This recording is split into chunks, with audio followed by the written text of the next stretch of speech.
La montaña gemía con voces ancestrales cuando Ezequiel Zeke Tormuri descubrió que ya no estaba solo en el mundo. Hacía 30 años que trabajaba las vetas de plata en las entrañas rocosas de Sierra Blanca. 30 años desde que la muerte de su esposa y su hija, en un incendio, lo había convertido en una sombra errante entre túneles y socavones.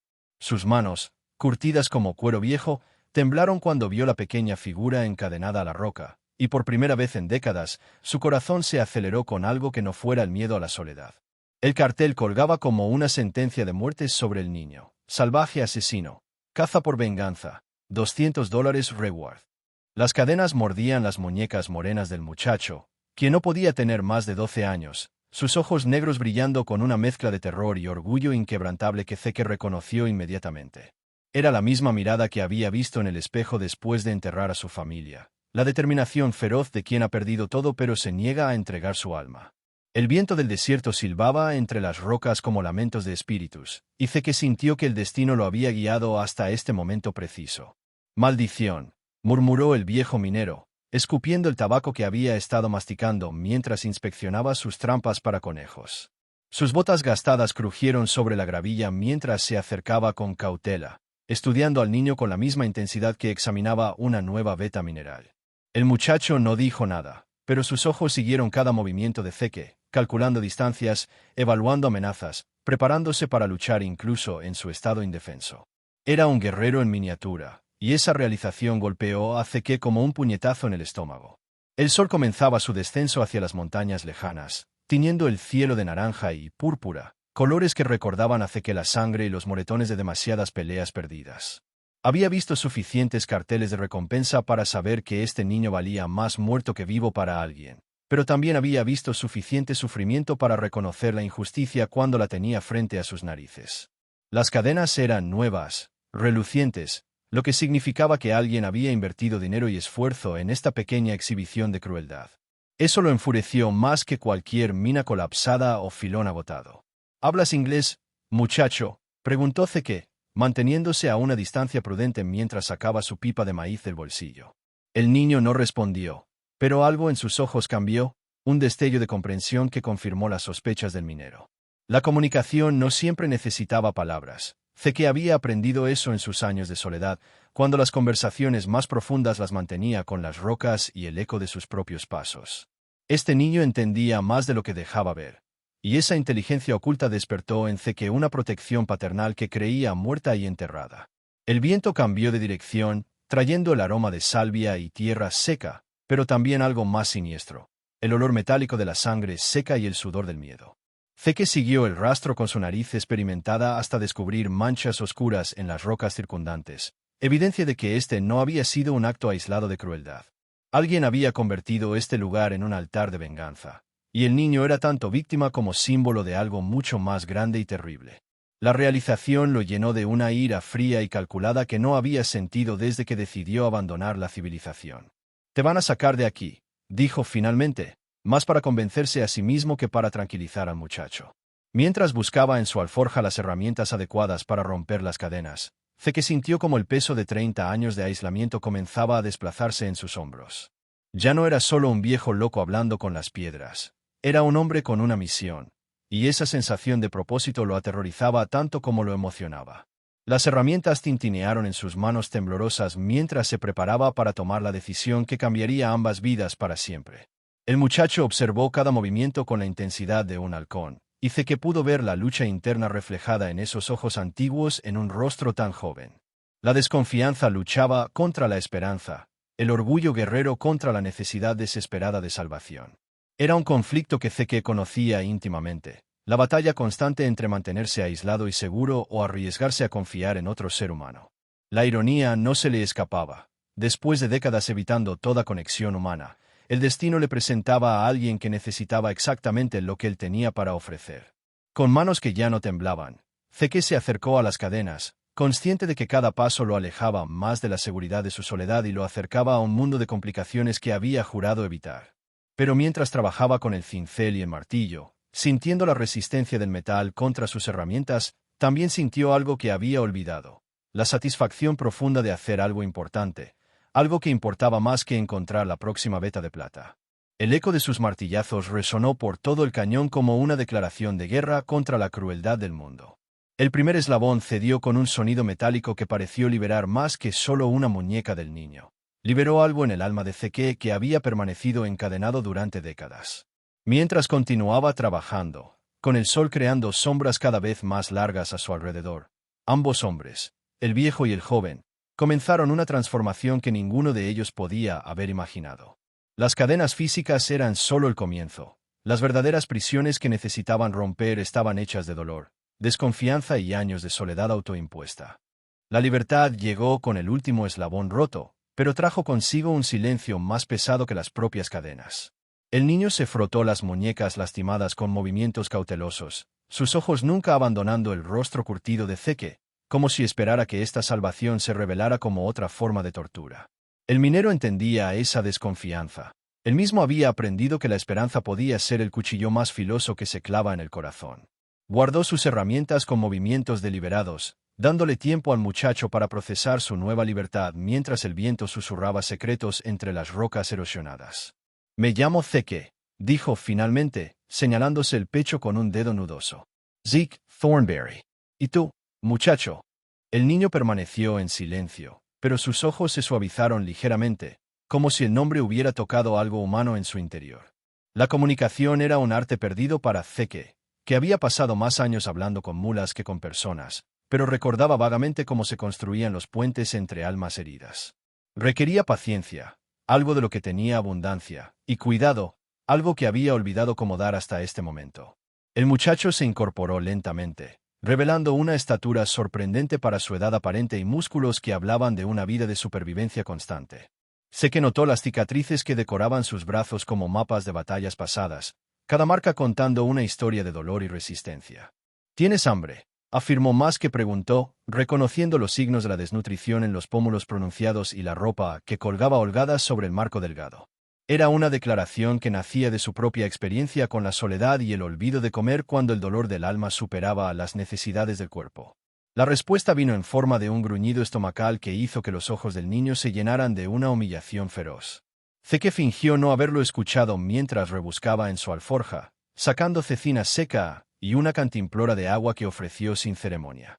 «Come despacio», aconsejó, recordando sus propios días de hambruna después de la tragedia, cuando la comida sabía a cenizas y cada bocado se sentía como una traición a los muertos. El muchacho aceptó la comida con manos temblorosas, pero su orgullo le impedía demostrar la desesperación que Zeke podía leer claramente en cada línea de su cuerpo tenso.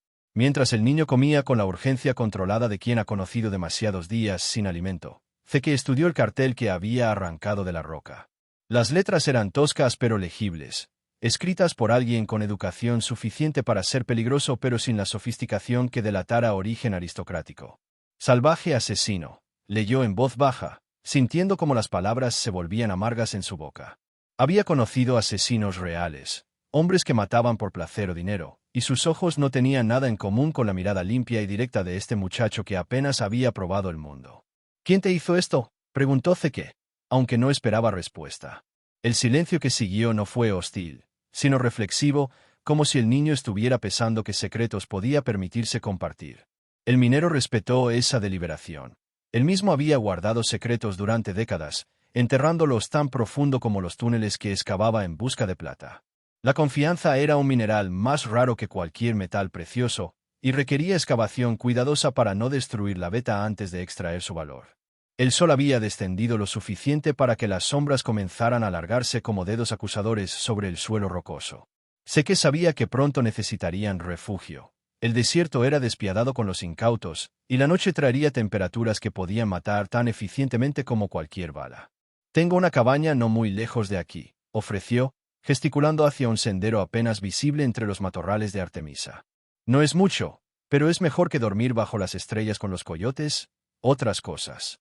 No mencionó a los hombres que probablemente vendrían buscando su recompensa. Algunas verdades eran demasiado pesadas para un estómago recién alimentado.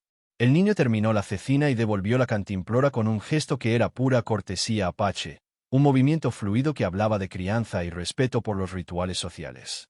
Zeke sintió una punzada de reconocimiento. Este no era un salvaje como proclamaba el cartel, sino alguien educado en tradiciones tan antiguas y complejas como cualquier código de caballería europea.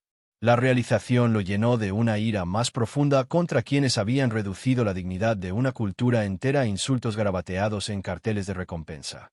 «Podemos irnos cuando estés listo», dijo Zeke, poniéndose de pie con un gruñido que hablaba de rodillas artríticas y espalda resentida por décadas de trabajo duro. El muchacho lo imitó con la gracia natural de la juventud, pero Zeke notó cómo favorecía ligeramente su pierna izquierda, otra herida oculta que se sumaba al catálogo de abusos que había sufrido. Caminaron en silencio hacia el sendero, dos figuras solitarias contra el vasto lienzo del desierto, cada uno cargando historias demasiado pesadas para compartir pero demasiado importantes para olvidar. El camino a la cabaña serpenteaba entre formaciones rocosas que se alzaban como centinelas silenciosos, testigos de secretos enterrados en las arenas del tiempo. Zeke conocía cada piedra y cada curva de este sendero. Había sido su conexión con el mundo exterior durante décadas, aunque rara vez lo había usado para nada más significativo que recoger suministros en el pueblo más cercano. Ahora, por primera vez, lo recorría con compañía, y la presencia del muchacho a su lado cambió toda la geografía familiar, llenándola de nuevas posibilidades y antiguos temores sobre lo que significaba volver a cuidar de otro ser humano. La cabaña de Zeke se alzaba contra la montaña como una cicatriz sanada, construida con madera que el tiempo había curtido hasta darle el color de la tierra vieja. No era mucho más que 4 paredes y un techo, pero había sido hogar para un hombre que había olvidado qué significaba esa palabra hasta que vio cómo los ojos del muchacho examinaban cada detalle con la intensidad de quien había vivido demasiado tiempo sin refugio seguro. Las ventanas sin cristal dejaban entrar la brisa del atardecer junto con el canto melancólico de los coyotes distantes, una sinfonía de soledad que Zeke había aprendido a encontrar reconfortante en lugar de aterradora. «No es el Palacio Hotel de San Francisco», murmuró Zeke, empujando la puerta de madera que se quejó sobre sus goznes oxidados, pero mantiene alejados a la mayoría de los elementos. El interior revelaba la vida espartana de un hombre que había reducido sus necesidades a lo esencial. Una cama de hierro con colchón de paja, una mesa tosca hecha de tablones, 2 sillas que había construido él mismo, y un fogón de hierro que había costado más trasladarlo hasta aquí que comprarlo. Las paredes estaban desnudas excepto por una fotografía descolorida que mantenía en una repisa, el único vestigio de la vida que había dejado atrás. El muchacho entró con la cautela de un animal salvaje, sus ojos registrando cada sombra y cada posible ruta de escape mientras sus fosas nasales se expandían para captar cualquier aroma que pudiera indicar peligro. Zeke reconoció esa hipervigilancia. Él mismo la había desarrollado durante sus primeros años en las montañas, cuando cada sonido nocturno podía significar la diferencia entre despertar al amanecer o no despertar nunca. «Puedes sentarte», ofreció, señalando una de las sillas, «o quedarte de pie si te hace sentir más seguro. Entiendo las 2 opciones». La confianza llegó gradualmente, como el agua filtrándose a través de roca sólida. El niño eligió quedarse de pie pero se movió hacia el centro de la habitación, lejos de las paredes pero también lejos de la puerta, una posición que le daba opciones sin comprometer completamente su capacidad de huida. Zeke encendió la lámpara de queroseno con manos que habían realizado esta rutina miles de veces, pero ahora cada gesto se sentía diferente, observado y juzgado por ojos que habían visto demasiada crueldad humana. La luz dorada llenó el espacio modesto, suavizando las aristas ásperas y creando una intimidad que ninguno de los dos había experimentado en mucho tiempo. «¿Sabes cómo te llamas?», preguntó Zeke mientras avivaba el fuego en el fogón, preparándose para cocinar algo más sustancioso que cecina seca. Esta vez, el silencio fue diferente, cargado de una decisión interna que el muchacho estaba librando consigo mismo.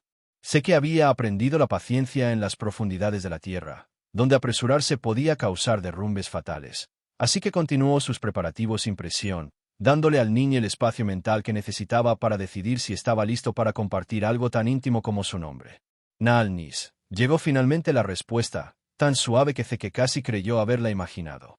La palabra sonaba como música en la quietud de la cabaña, sílabas que fluían con la gracia natural del idioma apache, cada sonido llevando consigo el peso de una herencia que los carteles de recompensa intentaban reducir a barbarismo. «Nalnis», repitió Zeke cuidadosamente, saboreando los sonidos extraños en su lengua inglesa, tratando de honrar la pronunciación correcta. El muchacho asintió ligeramente, una aprobación que se sintió como una victoria mayor que cualquier veta de plata que hubiera descubierto. La conversación, una vez iniciada, comenzó a fluir en fragmentos cautelosos. Naalnis tenía 14 años, no 12 como Zeke había estimado. La desnutrición y el trauma habían comprimido su apariencia física, pero no habían tocado la madurez antigua en sus ojos. Su familia había sido masacrada en una redada 3 meses atrás. No por soldados, sino por cazadores de recompensas que declararon a todos los supervivientes como hostiles para justificar la continuación de su cacería lucrativa. Las palabras salían despacio, cada una pesada con dolor fresco, y Zeke sintió como su propia ira se cristalizaba en algo duro y peligroso en su pecho. «Los hombres que hicieron esto», dijo Zeke, removiendo la sopa de frijoles que había puesto a hervir, «siguen en la zona».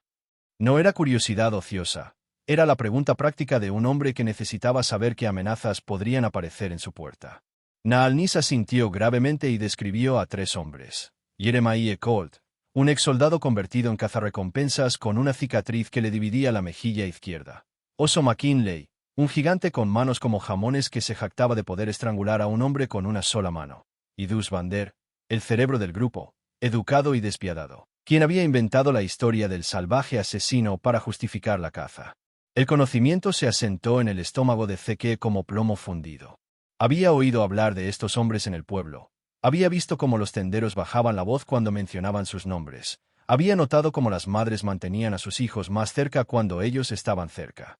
Eran depredadores que habían encontrado una manera legal de ejercer su sadismo, escudándose detrás de carteles oficiales y recompensas gubernamentales para satisfacer su sed de violencia. La realización de que había provocado su ira al liberar a Naal-Nis no lo asustó tanto como debería haberlo hecho. En cambio, sintió algo parecido a la anticipación. «Vendrán por ti», dijo Zeke, no como pregunta sino como hecho inevitable. Naal-Nis asintió, aceptando esta verdad con la resignación de quien había corrido demasiado tiempo para tener ilusiones sobre su seguridad. «Y cuando vengan», continuó el minero, sirviendo la sopa en 2 cuencos de hojalata, «estarán esperando encontrar a un niño asustado y solo».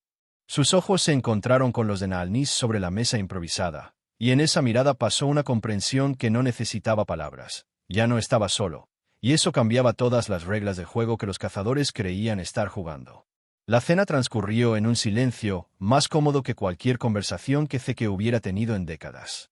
Naal-Nis comió con la atención concentrada de quien ha aprendido a agradecer cada comida como si fuera la última, pero también con la cortesía inherente que hablaba de una crianza sólida antes de que el mundo se volviera loco a su alrededor. Mientras observaba al muchacho comer, Zeke sintió algo que no había experimentado desde la muerte de su propia familia: la satisfacción profunda de nutrir a otro ser humano, de ser necesario, de tener un propósito que iba más allá de la mera supervivencia. Era un sentimiento aterrador y hermoso a la vez. El amanecer llegó con el rugido distante de motores de caballos y el tintineo metálico de espuelas contra estribos, sonidos que helaron la sangre de Naal-Nis pero que a Zeke le resultaron familiares como viejas canciones de cuna violentas. Habían venido más rápido de lo esperado, siguiendo un rastro que probablemente incluía informantes en el pueblo y la lógica simple de que un minero solitario era el tipo de hombre que podría ayudar a un fugitivo por sentimentalismo. Zeke se movió con la eficiencia silenciosa de décadas de vida en las montañas, apagando el fuego, guardando cualquier evidencia de una segunda persona, transformando su hogar en el refugio de un ermitaño solitario en cuestión de minutos. «El túnel», susurró, señalando hacia una trampilla oculta bajo una alfombra raída que llevaba directamente a las excavaciones que había estado trabajando durante años. Naal-Nis no cuestionó la orden. Había aprendido que la supervivencia dependía de la obediencia instantánea a quienes sabían más sobre el peligro inmediato. Se deslizó por la abertura con la gracia de una sombra, desapareciendo en las profundidades de la tierra como si nunca hubiera existido, llevando consigo solo una cantimplora de agua y la promesa silenciosa de Zeke de que esto no era un abandono sino una estrategia.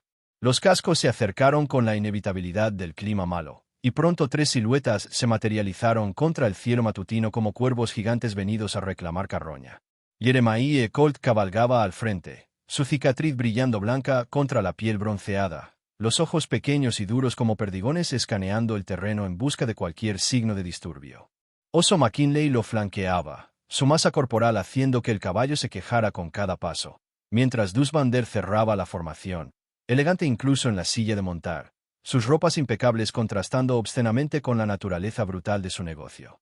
«Thornbury», gritó Colt, su voz cortando el aire matutino como un cuchillo. «Sabemos que estás ahí, viejo loco. Queremos hablar contigo sobre algo que podrías haber encontrado». Zeke emergió de su cabaña con la actuación perfecta de un hombre despertado abruptamente, rascándose la barba canosa y entrecerrando los ojos contra la luz como si fuera demasiado brillante para su sensibilidad de topo.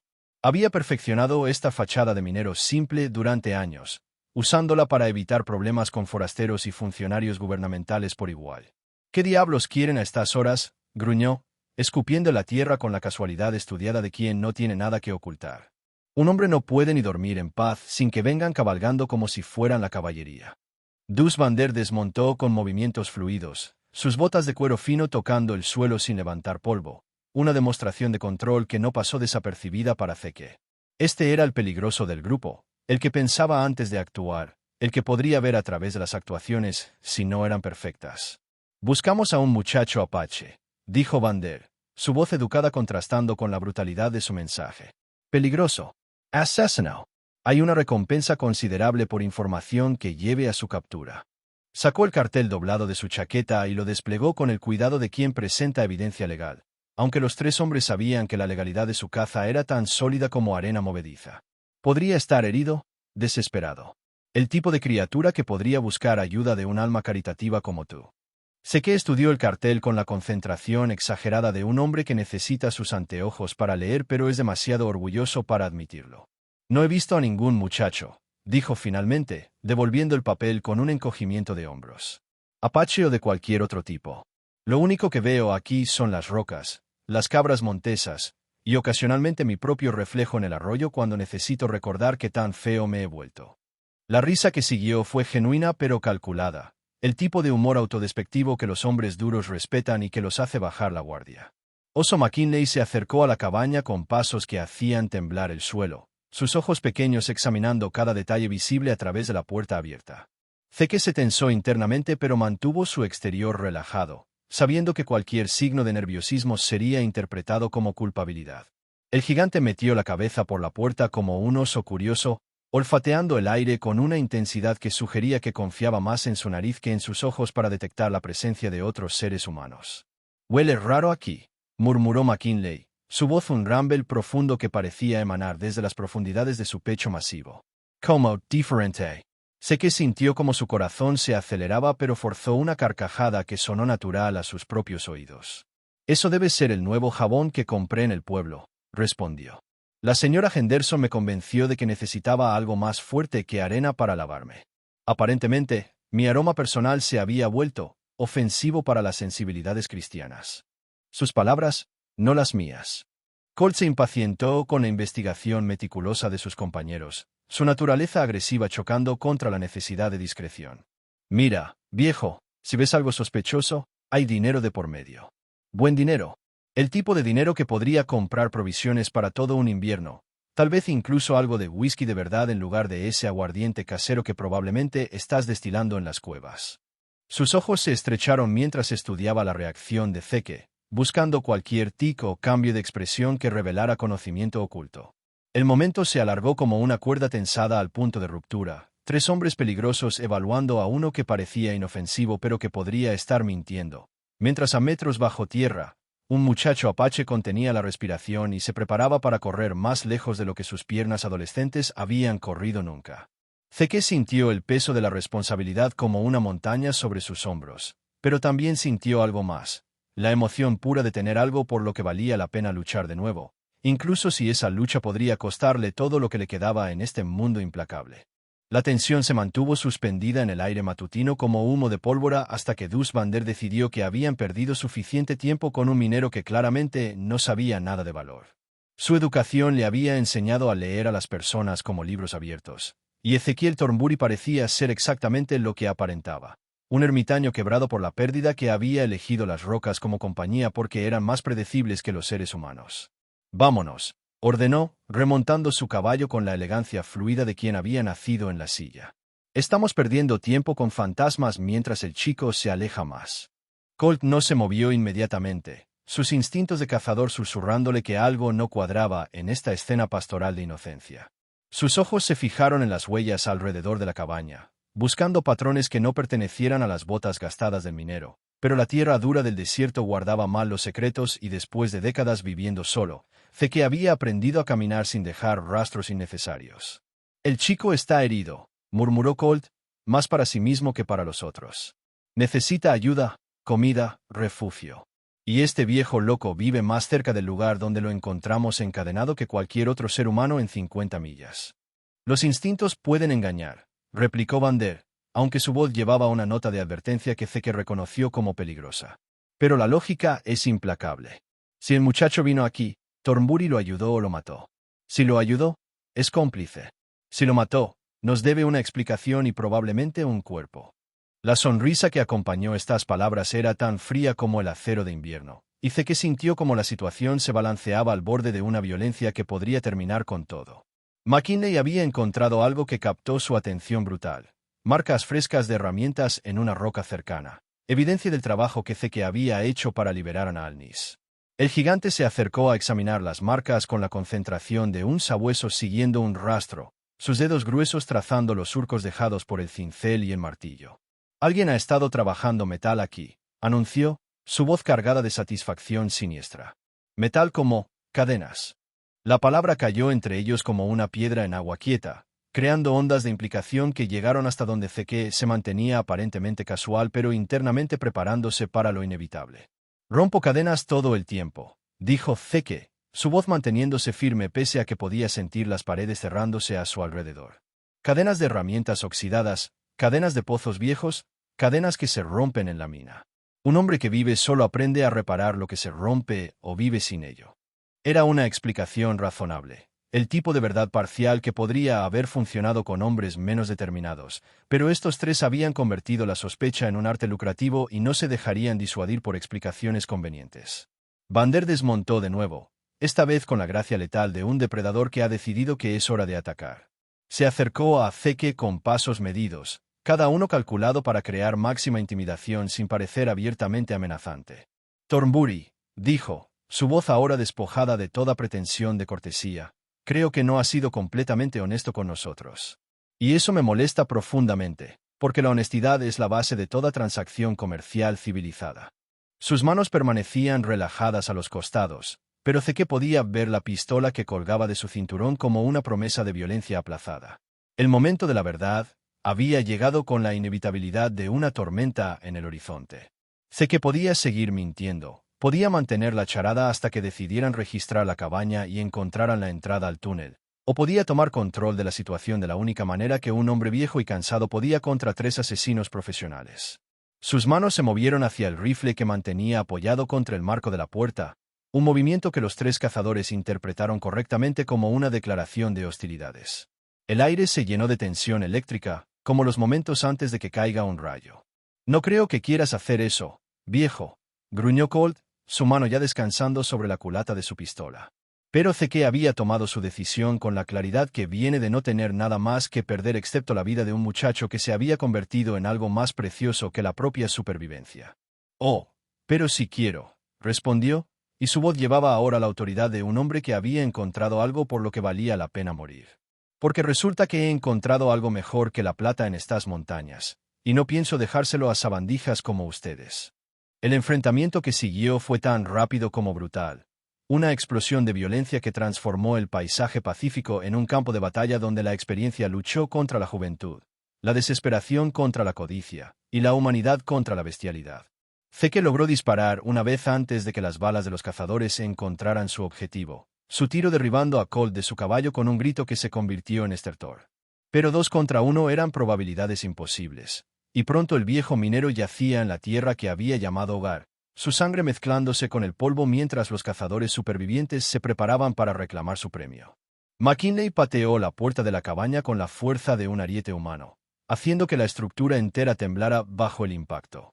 «Sal, muchacho», rugió hacia el interior vacío. «Tu protector está muerto, y ahora es tu turno». Pero el silencio que respondió no era el silencio del miedo, era el silencio de las profundidades de la tierra, donde un joven apache había aprendido las lecciones de supervivencia que su salvador había pagado con sangre. Vander examinó la cabaña con ojos más astutos, notando detalles que McKinley había pasado por alto en su furia. La alfombra desplazada, las marcas en el suelo, la trampilla que llevaba a las entrañas de la montaña. «Está en los túneles», anunció Vander, y su sonrisa regresó, más fría que antes. Thornbury le dio acceso a las minas. Pero un túnel es solo otra trampa para ratas, y nosotros somos muy buenos exterminando ratas. La caza había tomado un giro inesperado, transformándose de una persecución en campo abierto a una cacería en espacios confinados donde cada sombra podría esconder a la presa o volverse contra los cazadores. Mientras se preparaban para descender a la oscuridad, ninguno de ellos podía imaginar que estaban a punto de enfrentar no solo a un muchacho desesperado, sino los fantasmas de todas las víctimas inocentes que habían caído bajo sus manos asesinas. La muerte de Zeke había liberado algo primitivo en Naal-Nis, algo que iba más allá de la supervivencia personal y se adentraba en el territorio sagrado de la venganza justa. En las profundidades de los túneles que el viejo minero había excavado durante décadas, el muchacho apache comenzó a prepararse para una guerra que terminaría con su muerte o con la justicia para todos los que habían sufrido bajo las manos de estos hombres. Los túneles se convirtieron en un laberinto de juicio, donde la oscuridad sería su aliada y el conocimiento del terreno su ventaja, mientras arriba, dos asesinos profesionales se preparaban para aprender que algunas presas son más peligrosas cuando están acorraladas. La oscuridad de los túneles abrazó a Naal-Nis como los brazos de sus ancestros, ofreciéndole el consuelo frío de la venganza y la claridad brutal que viene de no tener nada más que perder. Había escuchado los disparos desde las profundidades de la tierra. Había sentido en sus huesos el momento exacto en que el alma de Zeke Thornbury abandonó el mundo de los vivos, y ese conocimiento se había asentado en su corazón como hierro fundido, endureciéndose hasta convertirse en una determinación que ardía más brillante que cualquier antorcha.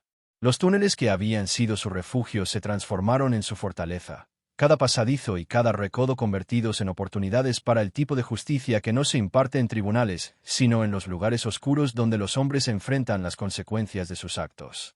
Vander y McKinley descendieron a las entrañas de la montaña con la confianza de depredadores que nunca habían sido cazados, llevando antorchas que convertían sus sombras en monstruos danzantes contra las paredes rocosas. No entendían que estaban entrando a un mundo diferente, un lugar donde las reglas del desierto abierto no aplicaban y donde un muchacho apache que había crecido escuchando historias de guerreros fantasma tenía todas las ventajas. «Es solo un túnel», murmuró Vander, más para convencerse a sí mismo que para tranquilizar a su compañero, pero su voz sonaba extraña en la acústica subterránea, creando ecos que parecían susurrar secretos desde las profundidades. El primer ataque llegó como un susurro de muerte, una piedra lanzada con precisión mortal que apagó la antorcha de McKinley y lo sumergió en una oscuridad absoluta que lo llenó de un terror primitivo que no había sentido desde la infancia. «El muchacho está aquí», gritó, su voz quebrándose como la de un niño asustado mientras agitaba los brazos tratando de encontrar las paredes del túnel. Vander mantuvo su antorcha alta, creando un círculo de luz que parecía patéticamente pequeño contra la vastedad de la oscuridad circundante, pero también proporcionándole a Naal-Nis un objetivo perfecto para su siguiente movimiento. La lección que siguió fue impartida en el lenguaje universal del dolor y el miedo, un currículum diseñado por generaciones de guerreros apache que habían perfeccionado el arte de convertir el terreno en un aliado. Naal-Nis se movía por los túneles como un espíritu, conociendo cada grieta y cada pasadizo secreto que Zeke había excavado durante décadas de trabajo solitario. Piedras volaban desde la oscuridad con precisión sobrenatural, cada una encontrando su objetivo en las manos, las rodillas, los hombros de los hombres que habían convertido la caza de seres humanos en una profesión lucrativa. McKinley, cegado por la oscuridad y enloquecido por el terror, comenzó a disparar al azar hacia las sombras, el sonido de sus disparos reverberando por los túneles como truenos subterráneos que solo servían para revelar su posición exacta. Cada bala desperdiciada era una pequeña victoria para Naal-Nis, quien contaba mentalmente las municiones gastadas mientras planeaba su siguiente movimiento. Los cazadores habían entrado a su dominio con la arrogancia de quienes nunca habían sido cazados, pero ahora estaban aprendiendo la diferencia fundamental entre perseguir a presas en campo abierto y enfrentar a un enemigo que conocía cada piedra de su territorio.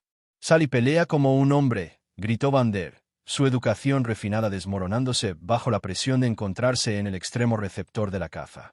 Pero Naal-Nis había aprendido de los mejores maestros que la guerra apache no se trataba de honor masculino sino de supervivencia, de proteger a los suyos por cualquier medio necesario, de hacer pagar a los enemigos el precio completo por cada gota de sangre inocente derramada. Su respuesta llegó en forma de una lluvia de piedras pequeñas que encontraron cada parte expuesta de los cuerpos de sus perseguidores, un mensaje claro de que las reglas de este enfrentamiento las dictaría él, no ellos.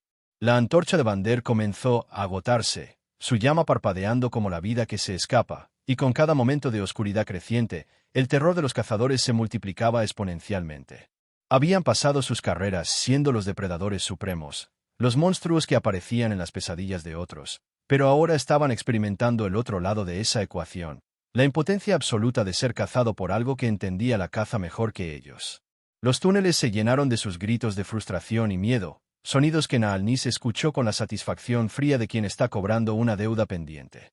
El final llegó no con la gloria de una batalla épica, sino con la justicia simple y brutal de las consecuencias. McKinley, enloquecido por la claustrofobia y el terror, corrió ciegamente hacia lo que creía era la salida y se encontró en cambio con un pozo de mina que Zeke había excavado años atrás y nunca había rellenado. Su caída fue larga y final, su grito cortándose abruptamente cuando encontró el fondo rocoso que se convirtió en su tumba. Vander, solo ahora la oscuridad creciente, finalmente comprendió que había subestimado fatalmente tanto a su presa como al terreno en el que había elegido cazarla. «Muchacho», llamó Vander, su voz ahora despojada de toda arrogancia, reducida a la súplica desesperada de un hombre que se da cuenta de que ha apostado su vida en un juego cuyas reglas no entendía. «Podemos hacer un trato. Hay dinero, mucho dinero. Podemos repartirnos la recompensa, olvidar todo este asunto». Pero Naal-Nis había aprendido del propio Zeke que algunos tratos no se hacen con demonios, que algunas deudas solo se pueden pagar con la moneda más antigua del mundo, la vida por la vida, la sangre por la sangre, la justicia por la justicia aplazada demasiado tiempo. La última antorcha se extinguió finalmente, sumergiendo los túneles en una oscuridad absoluta que era territorio natural para un guerrero apache pero un infierno viviente para un cazador de hombres acostumbrado a tener todas las ventajas. En esa oscuridad final, Naal-Nis se convirtió en juez, jurado y verdugo, impartiendo la sentencia que los tribunales civilizados nunca habrían tenido el valor de pronunciar. Cuando emergió finalmente de los túneles horas después, llevaba consigo no solo la satisfacción de la venganza cumplida, sino algo más profundo, la comprensión de que algunos hombres, como Ezequiel Thornbury, elegían el lado correcto de la humanidad incluso cuando les costaba todo. El sol del atardecer pintaba las montañas de oro y púrpura cuando Naal-Nis se enterró a Zeke en un lugar alto con vista a los túneles que habían sido tanto su vida como su legado.